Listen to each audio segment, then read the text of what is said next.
Hello सांग मैंने केमती अच्छा समस्ते आशा करुँचे समस्ते भल थे मु भी भल अच्छी।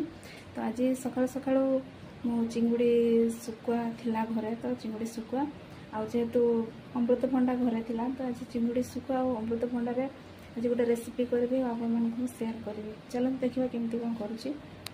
आम रोषे घर टे भलसे लाइट पड़े तेणुक अंधार देखा जाए।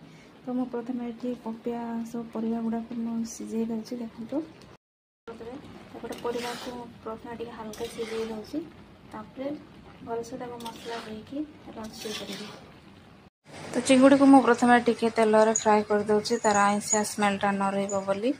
तो गोटे यहाँ सिंपल रेसिपी आपण मैंने भी ट्राए करते निहाती भाव में आपको भल लगे। तो एपटे देखूँ मोर मसला कषा कषि गला चिंगुड़ी को देकी मुझे घंटा घंटे करदेली परिवा को भी पकईदेली। एपटे बाबू डबा आणिक धरईदेला मत बिस्कुट खाए बोली बिस्कुट काटिकी देली से खाइला। तापर एपटे किसी समय पर मोर तरकारी भी आसला मो बाबू बसिकी पखाड़ मिसिकी खाइलु। तो आज ब्लॉग टी एठी रखुची। तो रेसिपी भल लगे निहाती गोटे लाइक करदेवे।